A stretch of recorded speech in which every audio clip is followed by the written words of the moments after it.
is the Man in Black. I'm very happy to step over from the soundstage of Suspense to stand in for my fellow scare master of ceremonies, Peter Lorre. Mr. Lorre had to attend a special conclave of the International Association of Witches, Goons, and Creeps, of which he is a charter member. So I am here in his place, opening the doors of the Mystery Playhouse.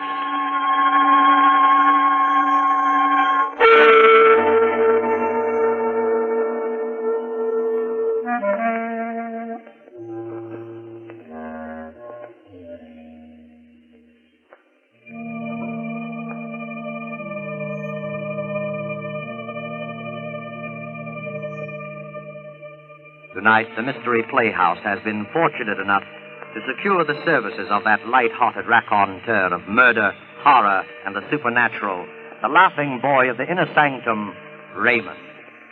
Raymond's been telling about the horrible things that happen to other people for a long time now, and getting a huge bang out of it. But tonight the tables are turned, and he finds himself on the receiving end, which seems like poetic justice indeed. I think it might prove interesting to find out how Raymond's much vaunted sense of humor survives the acid test. So follow me to the home of the squeaking door, little house of 1,000 horrors, the Inner Sanctum.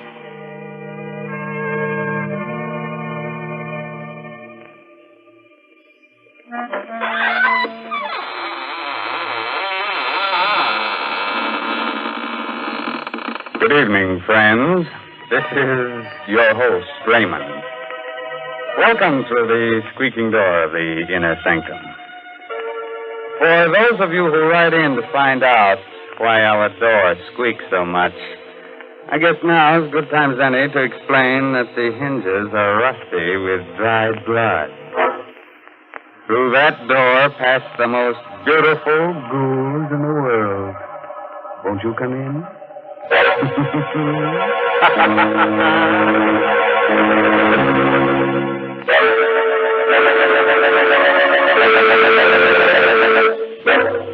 Well, friends, are you ready? Good.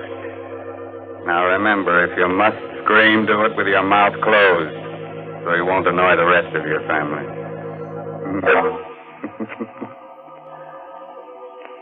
You know, you don't need dark old houses or murky graveyards to feel the chilly presence of beings from the other world. Last week, just after I completed my broadcast, I was called to the telephone, and I picked up the receiver. I heard. Hello, is that you, Raymond? Yes. Are you going to be at home tonight?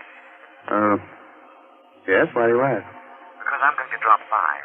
Something I want to ask you about. Try to be alone. Who are you? Don't you remember me? Well, the voice is familiar, but I can't quite place it. I'm Gideon Blake. I'll see you later, Ray. Goodbye. Now, there's nothing unusual about a call like that, except one thing. 10 years ago, my friend Gideon Blake was killed.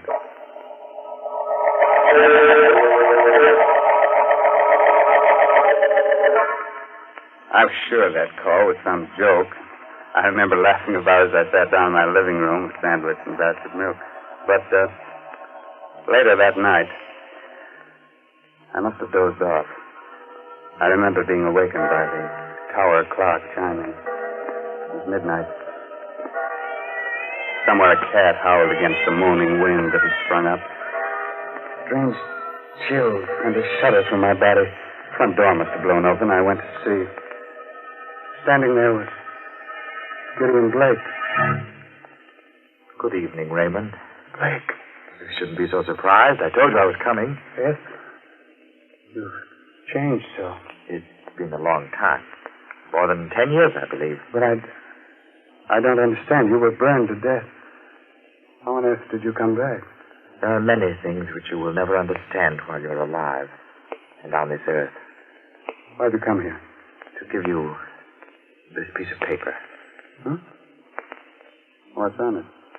The names of 4 persons. They are alive now. In a short time, they will all be dead. I looked at him carefully as he talked. He looked hideous, ugly, with horrible burns on his face. The man had the look, touched the very smell of death. Good night, Raymond. I looked at the slip of paper my friend Gideon had given me. There were 4 names. Stella Marlowe, Robert Lane, Amelia Cardway, Raymond Edward Johnson. The first 3 names I didn't know. The last was very familiar to me. It was my own name.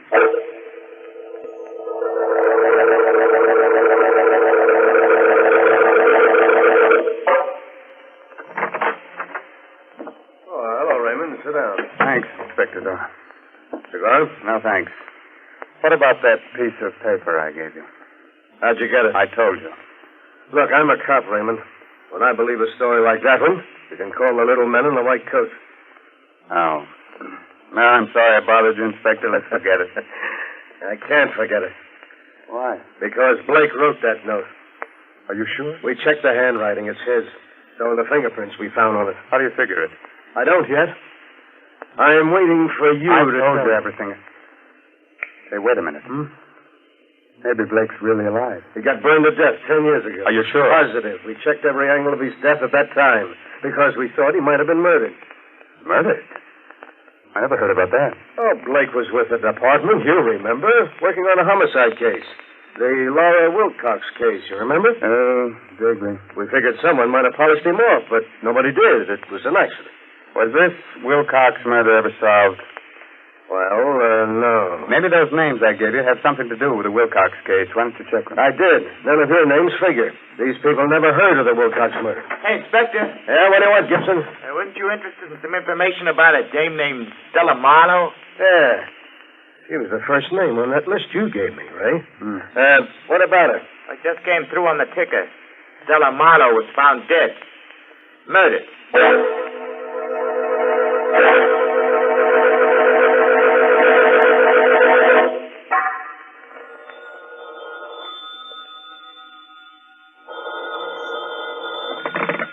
Hello? That you, Ray? Mm-hmm. This is Inspector Doyle. We're trying to get you all day. Oh, I just got in. I was down at the police library studying the file on the Wilcox case. All right, forget about that. Now listen, I want you to lock your door and all the windows. I'm sending down a red-headed cop to guard you. What? Don't let any dark-haired guy into your house, even if he's your own best friend. What's this all about? We're dealing with a homicidal maniac. The body of Stella Marlowe was dismembered. Remember. Tell my man to call me at headquarters when he arrives. Goodbye. Goodbye. Just after I hung up the phone, I noticed a little black box on the living room table. How it got there, I don't know, because my house was locked all day. I undid the black ribbon, opened it. What I saw inside fascinated and horrified me. It was a human hand. Suddenly a thought clicked in my mind. I recognized something on the hand.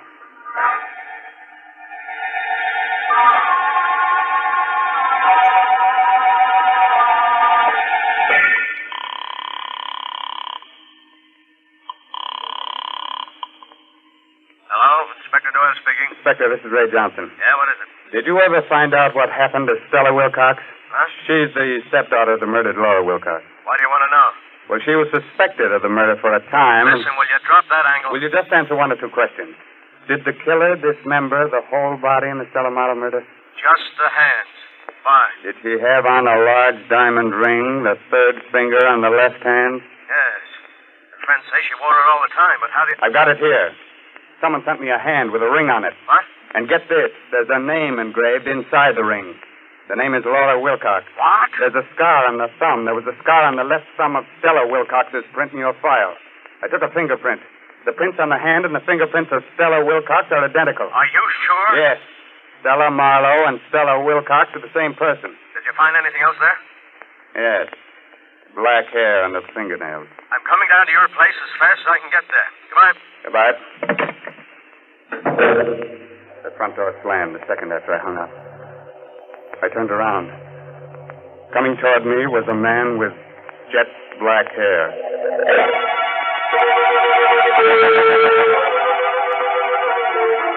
You know, I can face sudden, horrible death when it happens to other people, but when it happened to me, Well, the man with the jet black hair looked quietly at me and said, I'm Robert Lane. You're Raymond Edward Johnson, I believe? yes. Inspector Doyle spoke to me about you. Can I sit down? What do you make of all this? I don't know what to make of it. You heard what happened to Stella Marlowe? Yes. You know that's not her real name? Yes, she was the stepdaughter of Lorre Wilcox, but I do know. I think I know more about this than you imagine. Is your name really Robert Lane? Why? There was a chauffeur in the Wilcox home, a man named Lowry. I wonder... There's no harm in telling you now. Yeah, I'm that chauffeur. And Amelia Cardway? She was Mrs. Wilcox's maid. You know, Johnson, the murder of Stella didn't come exactly as a surprise to me. Why? She poisoned her stepmother with the help of the maid, Amelia Cardway. But why am I involved in all this? Let's not fool each other. Somehow you discovered that Stella murdered her stepmother. But after 10 years, you can't dig up any evidence, and you know it. So you invent this wild story about Gideon Blake. Just the right sort of psychological scare to frighten the two women into making a move that'll give them away. Very clever. Just a moment. What color is the hair of Amelia Cardway? Blonde. Pretty shade of blonde, in fact. Very attractive girl 10 years ago. Oh, what's in the box? I advise you not to look. I rarely follow the advice of other people. Oh. Where'd you get this? Someone left it here this evening. That ring. Old Lady Wilcox gave that to Stella on her 18th birthday. That's the hand of Stella. I understand why you asked about the hair, Johnson. The hair under the fingernails is black, just like mine. Mm-hmm. I wouldn't be surprised if an analysis showed that it was mine. And you killed her. The point is that I don't intend to give up my life to amuse you and your little crime hobby. What do you mean? You're going to learn about crime, Raymond, through a direct personal experience. I'm going to kill you. Let go of me,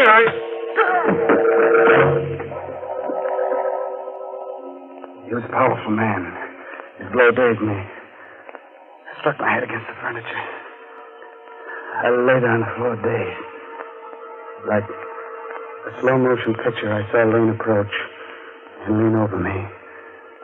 A long knife in his hand. You didn't expect to stir up this hornet's nest, did you? Crime and murder is very amusing, isn't it? Well, you'll find out just how funny it is. He don't raise his arm. I was powerless. He was driving the knife down. Suddenly... Let go. Oh, grab my hand. I did. Gideon Blake. Yes. I heard him scream. Somewhere the door slammed. And I blacked out.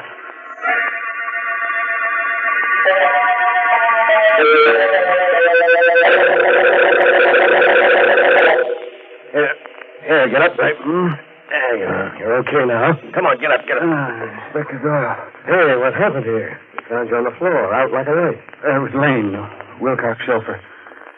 He tried to kill me. Lane? Lane's dead. There's the body. Huh? Did you kill him, Ray? No. Where does Amelia Cardway live? A few miles from here. Why? We've got to get over there right away. She killed the old lady, and she might have killed Stella, too.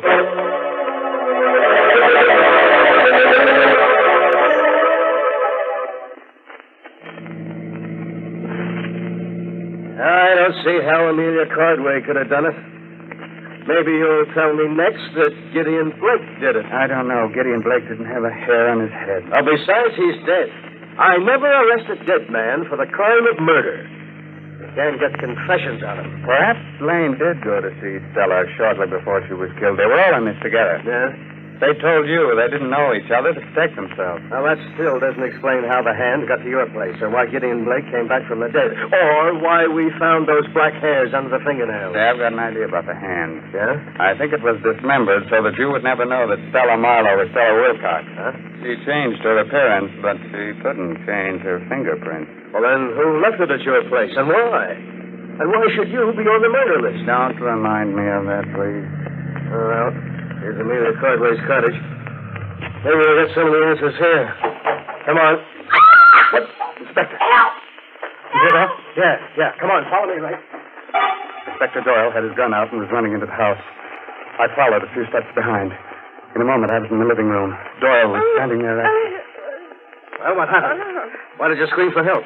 In an old chair sat what was once an attractive woman.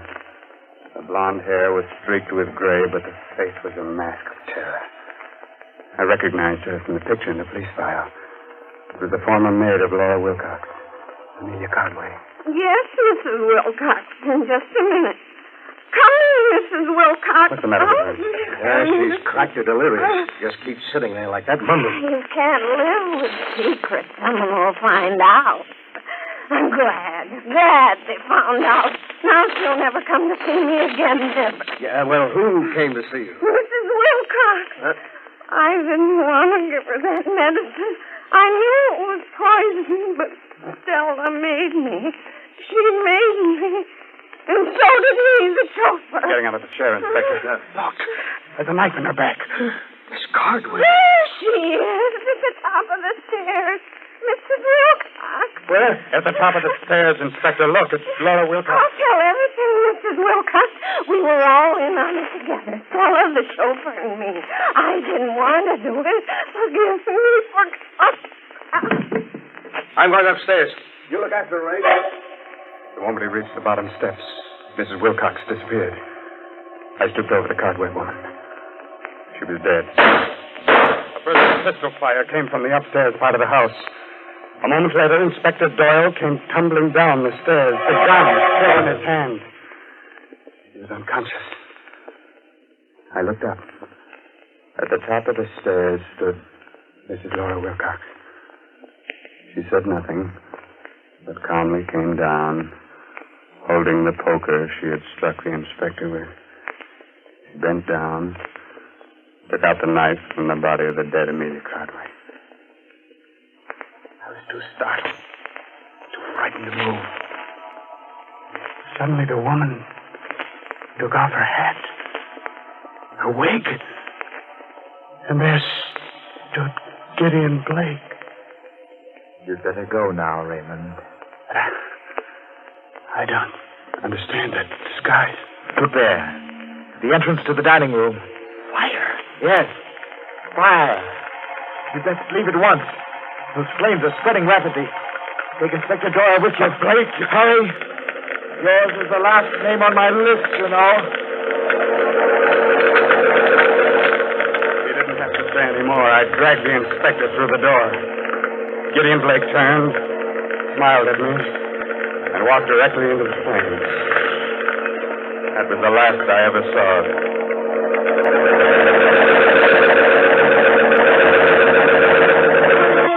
I found the missing pieces of the jigsaw puzzle. Hmm? Laura Wilcox was a twin sister of Gideon Blake. We dug up the birth records. Mm-hmm. So that's why she looked so familiar. And that's why he murdered the three people. Because they killed his sister.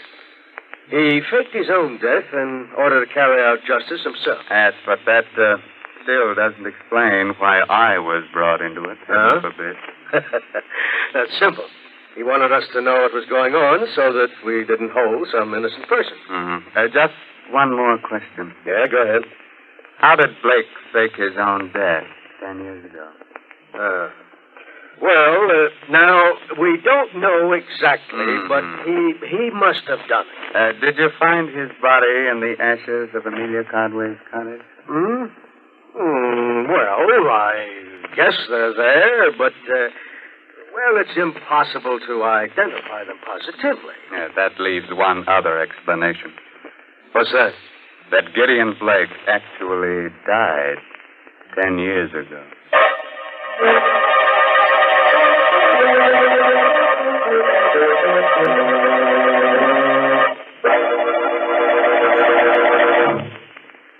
A word of advice, naturally.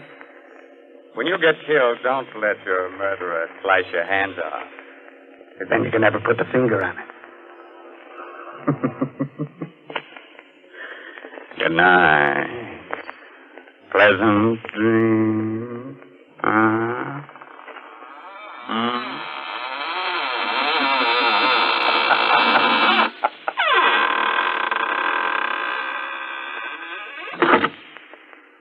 You have been listening to an Inner Sanctum Mystery starring Raymond Edward Johnson. Tonight's presentation in the Mystery Playhouse. At this point in our program, Peter Lorre tells me we usually go to the green room for a preview performance of our next Mystery Playhouse attraction.